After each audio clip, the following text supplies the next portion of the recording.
as if they're saying they're working with us, but then do something that seems quite the opposite. So, that's what I have to say. So we're going to have some additional speakers, but part of the reason that we're here is because you have to understand this. Recruitment videos, you know, it's a very normal thing for an organization to develop a recruitment video, and especially in policing, because we know that there is a bit of a shortage in terms of people wanting to come into the field. So it's a normal thing to do this. But recruitment videos are used to exemplify to potential employees the culture of the workplace, the kinds of work the person might be doing in that workplace, things of that nature. And when you have this very hyper-masculinized, militarized video that shows virtually all white police officers, not a single female police officer in a town with 67% people of color, and then it's this very, nighttime video with, like a guy bringing out his AR and getting into a squad car and the lights are screaming and flashing and so forth. Who are you trying to recruit with a video like that? So this is our reason for being here and expressing our concerns. Who are you trying to recruit with a video like that? Now, this was not some rogue effort by a few officers who did this on their own. They used police facilities, they used their uniforms, they used police equipment and vehicles. They used, in other words, city and police department resources to put this video together. This video was shown on many social media outlets of the city, as well as on the city's website. And in fact, it's been taken down from those various social media outlets, but has not been taken down from the city's website. It's instead behind a secure wall, which means that they can still give links to people they want to give it to. We think this video should be destroyed. It has no business as a recruiting video to exemplify the kind of culture that this police department should have now, given all that's happened. Understand that the Brooklyn Center Police Department has killed 7 people in the last 10 years. 100% of them were people of color. So understand why we have a concern about a video that exemplifies this kind of, adrenaline junkie sort of conduct and a kind of policing that is not suitable in any city, frankly, let alone Brooklyn Center. And so that's why we have this concern. And so our next speaker is going to be Cortell, who is the father of Blessing McLaren Gray. Thank you. Can you come up here a little bit? Yes, please. My name is Cortell Gray, Cortelgrey. I'm the father of Blessing McLaren Gray. She was killed July 15th from a car crash. From the police chasing the murder suspect. I'm here just to really see change and speak my baby name and try to see something different.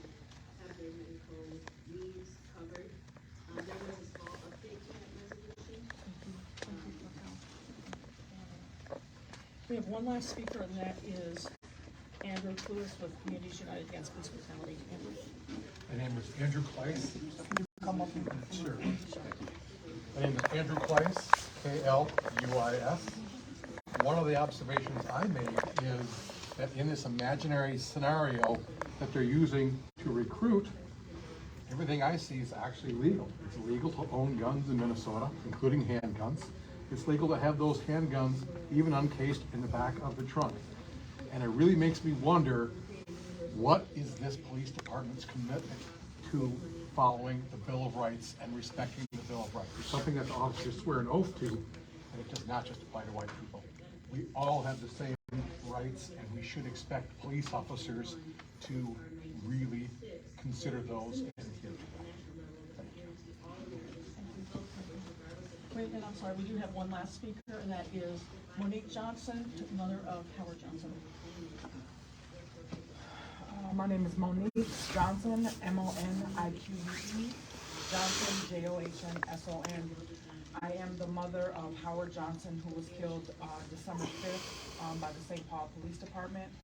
And just what I want to say is the police aren't supposed to be here to protect and serve.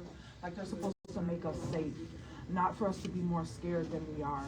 You know, like, I have 2 other sons and I have 2 grandbabies that have to grow up, and I have to worry about them dealing with this, with any police, whether it's St. Paul, Brooklyn Center, Minneapolis, just police, period. Like, it's just, it's unbelievable. That's all I got. Thank you again. Our demands, to be clear, are that, you know, it's well and good that the city took this video down from both sites. It needs to go down from all of the sites. But we also include the demand that they take some accountability for what happened here. You know, somebody had to allow them to put this up on social media. You know, I can't just post something on the city's website or on social media. People have that permission to do that. Who were those people? Who were the people that agreed to fund this video? Who were the people who agreed to hire the professionals to make this video? Those people cannot just say, well, you know, we're sorry it happened and we'll go on to another chapter. There has to be accountability, because without accountability, this could easily happen again. And we are insisting that people have discipline up to and including termination for this incredibly bad decision. We have particular concerns for any officers that might have been involved in this process, because the reality is that those are officers who should not be patrolling Brooklyn Center. That's the reality. And so we have demands for accountability, and we have demands for doing better in the future. But honestly, we need to know, and we need the reality of who approved this budget, who approved the use of these facilities, who approved making this video, who put it up on all the sites, and you know, why were these particular officers engaged in this particular video? Who in the world thought this was a good idea? And we need to have that accountability. And until we do, we are not going to keep making these demands on our community. And then our last demand is to fully implement the Daunte Wright and Kobe Heisler public safety, you know, resolution. Fully implement that so that we have an array of responses to non-police matters. This is really important. You know, there are things that happen because police showed up at places they shouldn't have been. Yeah, right. And so, and the cases of Daunte Wright and Kobe Heisler, Dimock, you know, portray that in the most sad and powerful way possible. So it's essential that we have other kinds of responses and that we expand the response network. And so, until those things happen, we will continue to keep coming back. Thank you. Is there anyone else that wishes to speak? Anybody else want to speak? Okay. Well, thank you very much. We're going to go and participate in the public, you know, discussion part of the meeting. The city does have a section at 6:45 that they allow the public to speak, and it's our intention to sign up and participate in that Oh, portion. 15 minutes. So thank you very much for being here. Thank you. Does anybody have any questions? Should I ask that first? Any questions? Yeah, we might ask one through the Sure, other. ask that first, huh? Just like who all came out here, or are these mostly like, I'm a little new, but just like, are these mostly family members of people who, And organizations. another organization? Yeah, you know. Community organization, Yeah. family, We have a list on our. Independent activists. You know, of several organizations that have, that are supporting this effort. You had any response from city leadership of the police? Katie and Amity, you want to take that one? Yep, Amity and I actually had a meeting, finally, we asked for it for the last almost 2 weeks now. We finally got a meeting this morning. And the city says that they will make a new recruitment video. That's where we're at. Okay. Did they, Which is well and good, but we need some accountability for the. did they old- address anything when you had that meeting with the city? Did they address any of your concerns?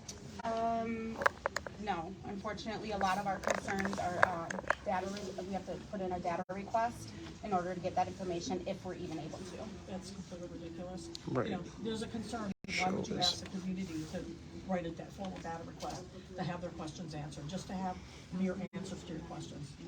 Andy, you want to add anything to that? No, I agree that, she said, have a meeting, they did say that they agree that it's not appropriate type of video for the police that we should be recruiting, with the work we're doing with the Daunte Wright, Heisler Community Safety and Crime Prevention Resolution, so, we did, take it down, say it wasn't inappropriate, but, what we did here was an accountability piece, and, so at that point, the next best thing that I could ask for was, we'll make sure we make it, it's a big statement, everybody knows about it, and you explain why we're making noise about it, yay, look at our community-based police recruitment video, so.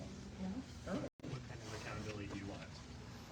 Well, as I said, up to and including to. I mean, just think about it, like, concerns with me, like, you don't get to just go do whatever and not have any sort of repercussion. I know at my job, for administration and retirement plans, I can't go do whatever I wanna do at my company and not get held responsible, whether that's, dock pay or, I mean, whatever it is, but I can guarantee you, most of us Okay. are able to do something that egregious and have nothing happen as far as like an HR file goes, so.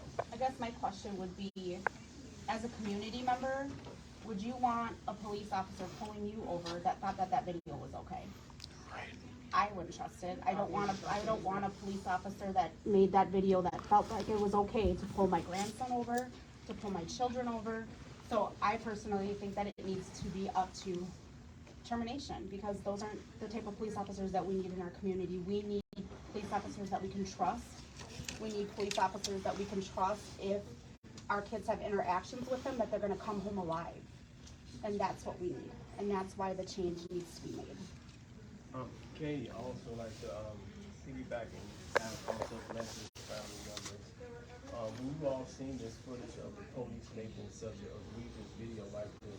Did this re-traumatize you all, one, the incident that happened to your son, and also with your beautiful daughter Lesson being tragically killed during a police chase? So when I was watching the video, when the police officer pulled the person out of the car and stood on the side of the car to handcuff them, it brought back a lot of memories of watching the video of my son over and over during trial getting killed. And even in Blessing's story, watching the police high-speed chase through the community, by them doing that, Blessings would still be alive. Yes. Daunte would still be alive if they didn't pull him over and shoot him. So the video triggered a lot to us as families. I'm hearing that they are starting the public forum portion now, so I think we're gonna go ahead and go inside. Thank you all very much for being here. Thank you. And these are great questions. Thank you. I got my Chesney one in there.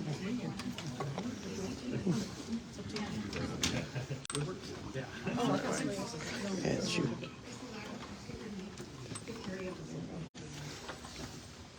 As a resident of Brooklyn Center, and with the support of Communities United Against Police Brutality, we are making the following demands. Immediately remove the video from the city's website. It is currently simply marked private, meaning that some people likely still have access to it. 2, the mayor, city manager, and police chief must announce this video in the strongest possible terms.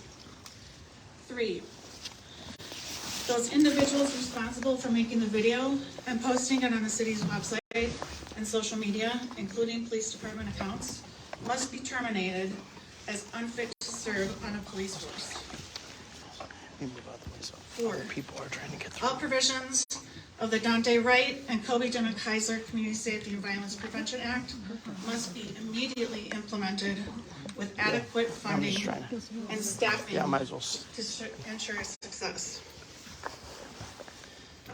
1312. A number that, if you don't know what it means, here's an explanation from Stevante Clark, whose brother was murdered by police. You could have 13 good cops and 12 bad ones. If those 1,300 good cops don't say anything about the 12 bad cops, you have 1,312 bad cops, because your silence is compliance. Thank you. Yes.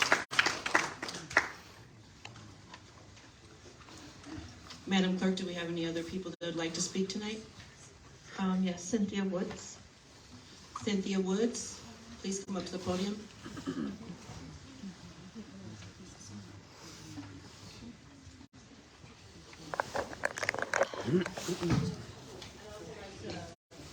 Remind folks that we want to try to keep our comments to about 2 minutes so that everybody gets an opportunity to speak. me just be clear. She's saying Cynthia Woods or Cynthia Wilson? Wilson, I'm sorry. I first said it. Please don't record. My name is Cynthia Wilson. I am the president of Minneapolis NAACP. And I'm just coming to speak on behalf of the video as well. When I received notice of that video, that was Cynthia. it was very hard to stomach.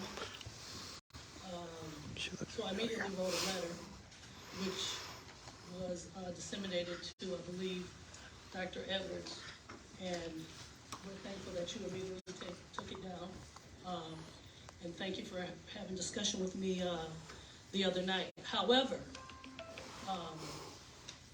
it is of the utmost importance that we recognize what's going on here, and that we do our due diligence in making sure that there is some transparency with not only dealing with the issues at hand in terms of diversity and cultural awareness.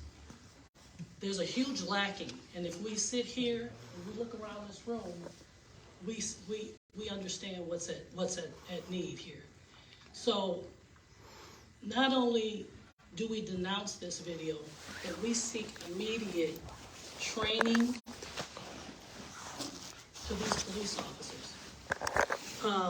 And the biggest question that I have this evening is who okayed that to be placed online? Because it wasn't just the officer saying, oh, this is a good video, let's put it up. Somebody had to approve that. So I'm asking for the person who approved that there's some action that need to be taken to that individual. Again, with everything that's going on not just in the state of Minnesota, not in Minneapolis, St. Paul, but in our country, we have to respond and react immediately on issues of this nature. And it's in my best interest. I'm actually heading out of the country, and I postponed my trip to be at this meeting. Just to show the importance of what's at stake here. Looking at that video, strapping up, guns locked and loaded, had nothing to do with the approach of community.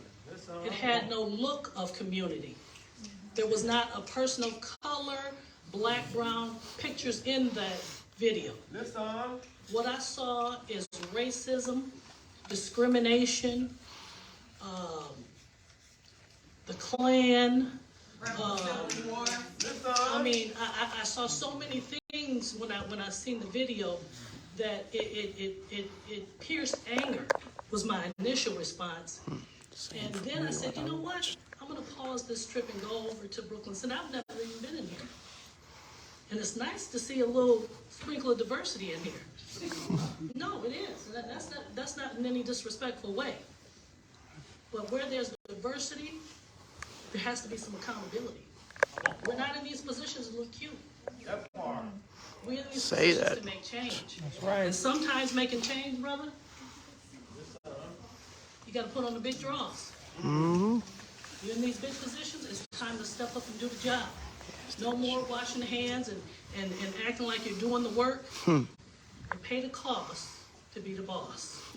Right. And so all we're asking, and it is our job, Like Snoop said back in the day. is to hold each other accountable.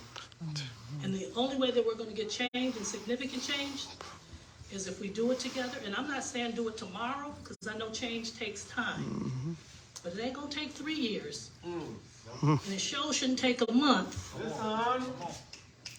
But some conversations has to be had. Right. Appreciate you. Thank you. Thank you.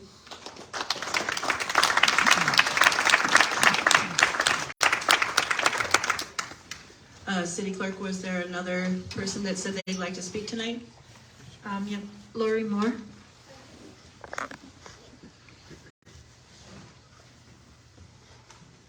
Testing. Good evening, Mayor and council members, community members, outsiders, and our city staff who are present. Sure nice to see a full room here to see what goes on and to participate in city business.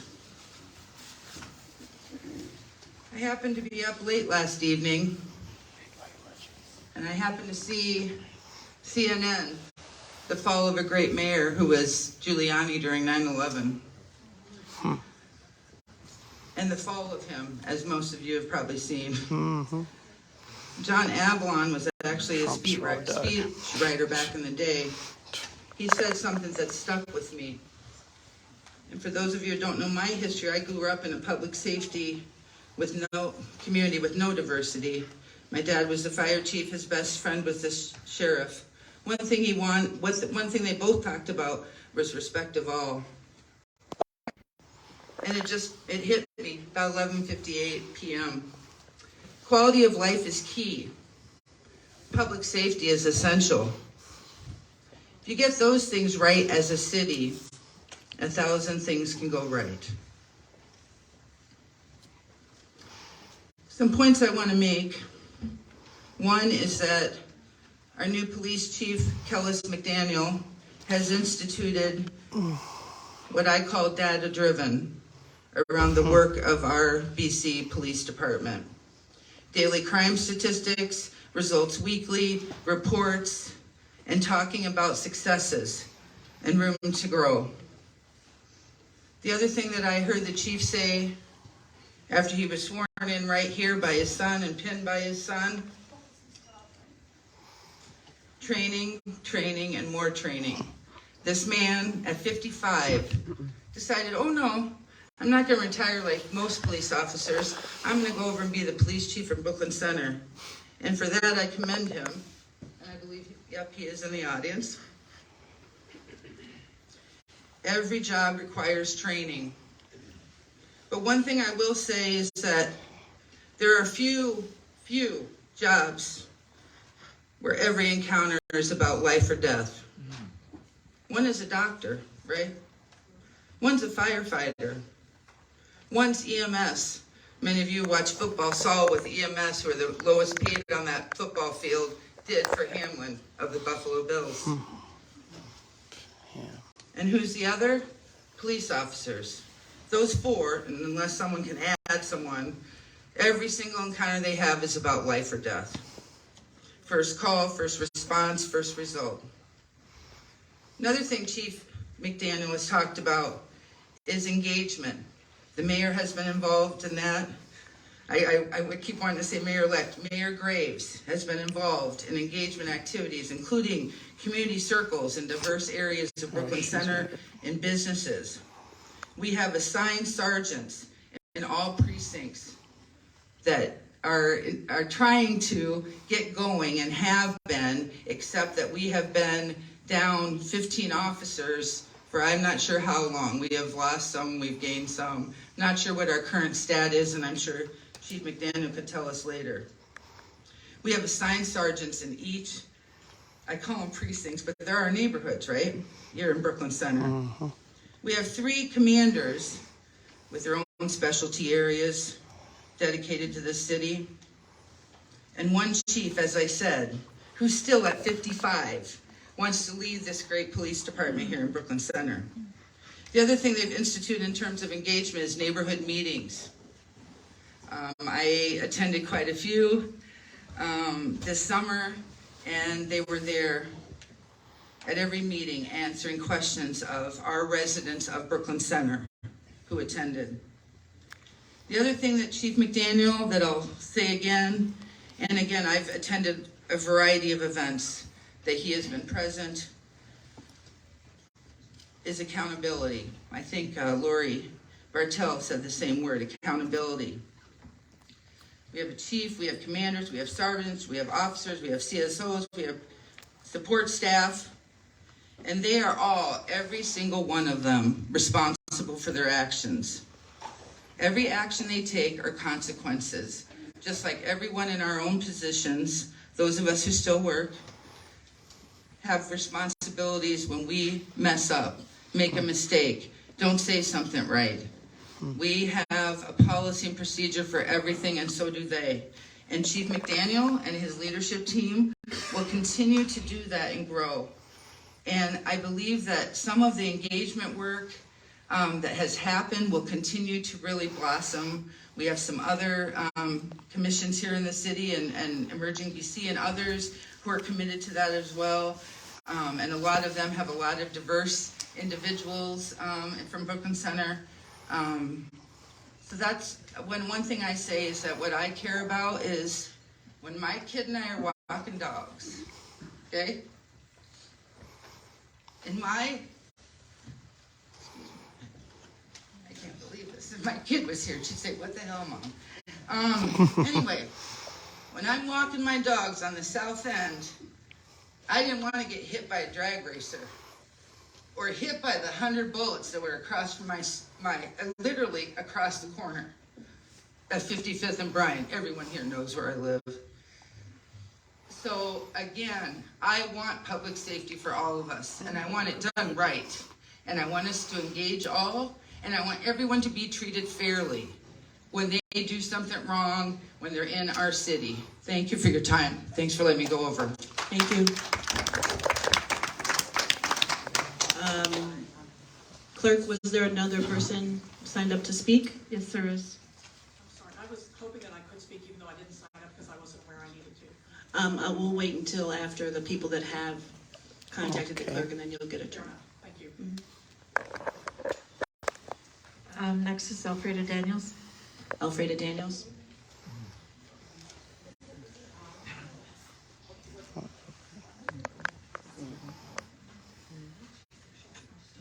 I'm going to adjust this to my height. Good evening, our newly elected mayor and council members. Congratulations. My name is Alfreda Daniels Dressame, a proud resident of this beautiful city. I'm here tonight with a heavy heart to address the behavior of 2 Brooklyn Center police officers that directly put me and my family life in jeopardy and threatened my sense of safety. 2 weeks ago, a recruitment video by our police department was released on social media. Upon watching the video, I was surprised that a police department who have recently unlawfully taken the lives of 2 unarmed young men and is trying to rebuild trust in the community they have caused so much harm to will put up such video portraying a city that many, including myself, work, live, and play as a war zone and as a, quote, us versus them, unquote, battleground. While it's true, like many cities around the state and country, we are experiencing an increase in crime due to the impact of COVID and our lack of support and investment in our youth and people impacted by the system. Before some of you roll your eyes, I urge you to spend some time studying some recent studies that prove this. This is still our city, community, and it's still a home to many. I reposted this video on a local Facebook page that I run called Brooklyn Center Highlight with a trigger warning caption. And I was informed of a formal letter from the NAACP asking that this video also be taken down the same day. A day later, the video was taken down from social media, Facebook to be specific.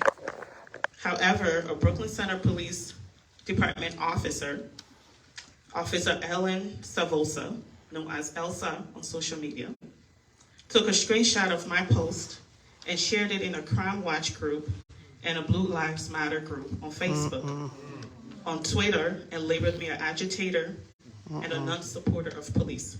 On Twitter alone, 40,000 people have my name tagged as an agitator who is anti-police. As a Black woman, this is like putting a gun to my head. As a Black woman in this country, this officer behavior directly put mine and the life of my family at risk. I have already had 6 people with unknown names reached out to me on social media with direct threats to my life due to this officer behavior.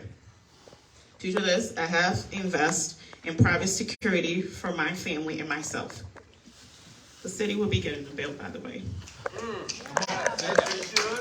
I'm also worried about retaliation from our Brooklyn Center Police Department and other officers who have seen Officer Savosa post on social media. Before you think I'm being paranoid, this would not be the first time a police officer or officers have caused or have retaliated against people that look like me who dare to speak up.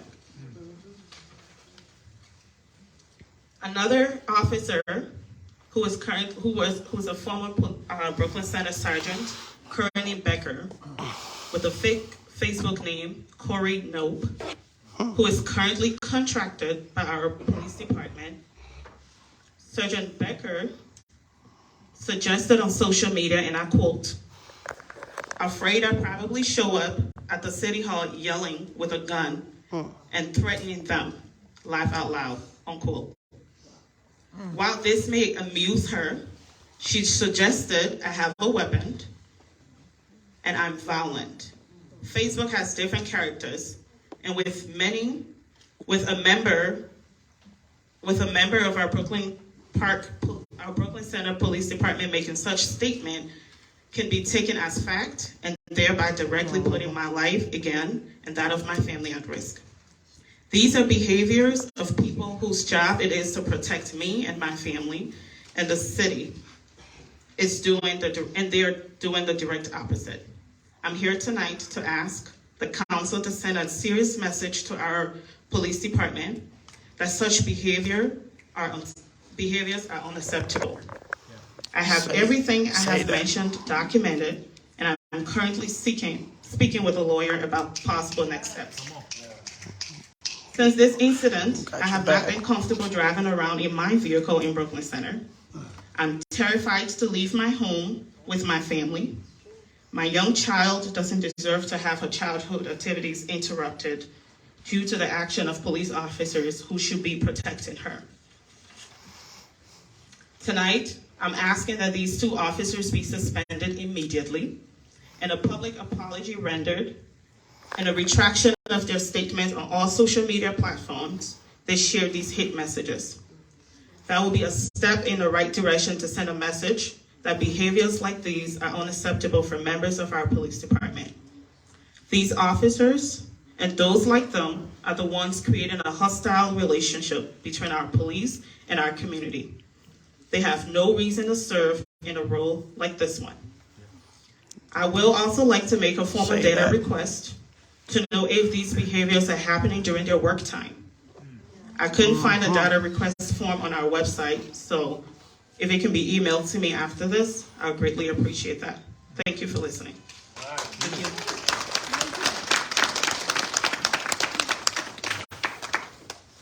I believe Michelle Gross was requesting to come up to the podium.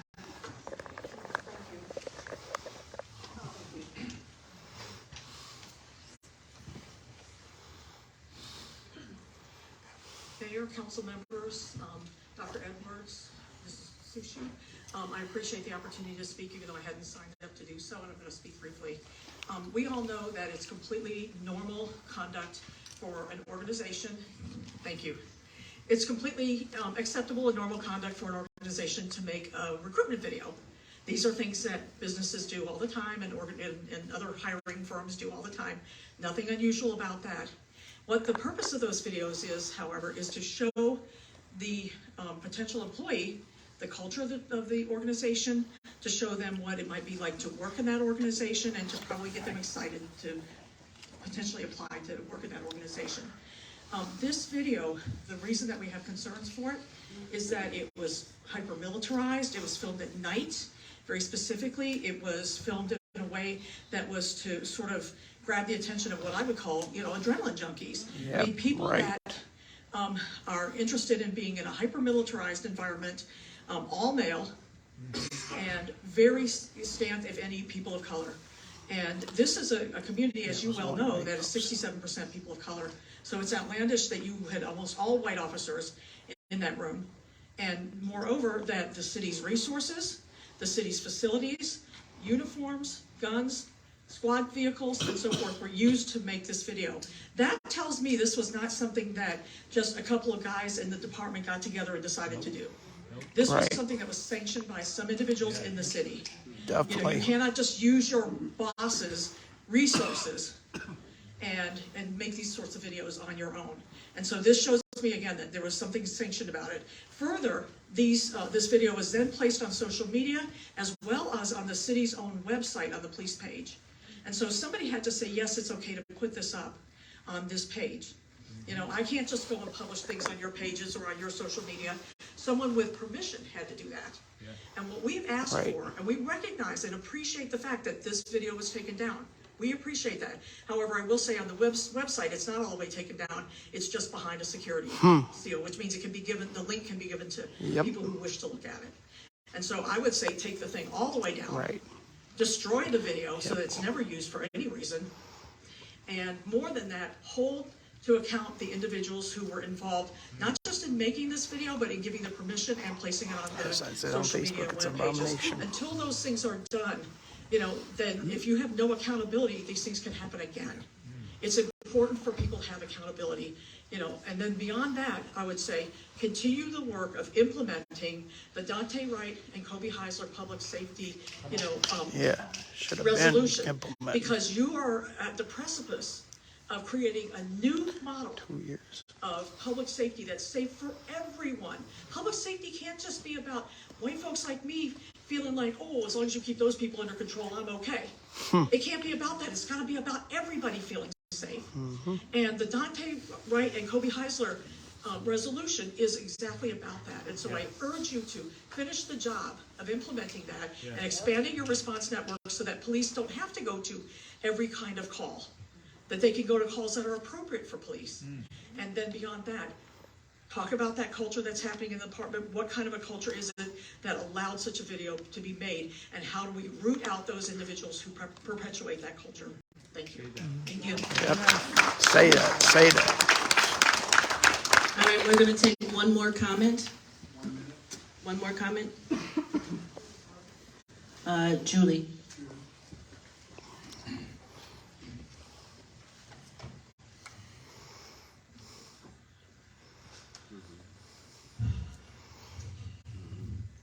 Good evening, Council.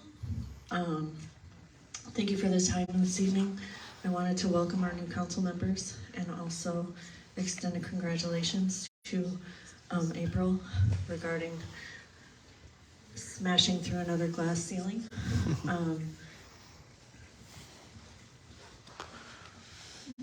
That was all I was going to say tonight. But I have her in a safe home right now because there have been threats to my safety as well.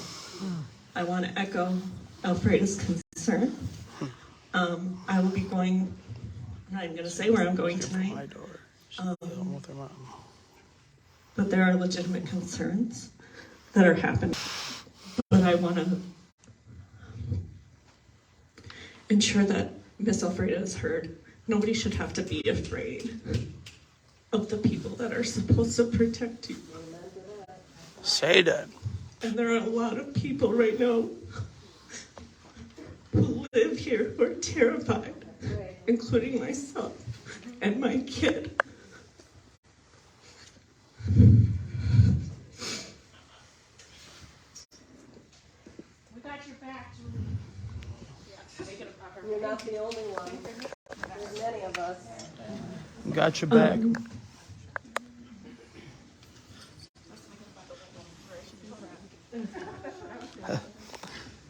That's why I looked at her and was like, you got I'm gonna go sit down because my body's about to do its thing. Breathe in.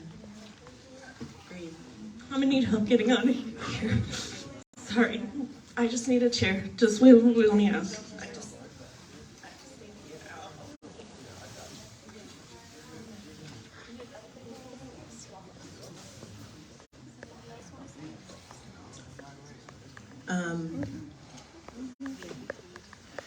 I appreciate all the comments tonight. I think that now would be a good time to take a short break. Maybe.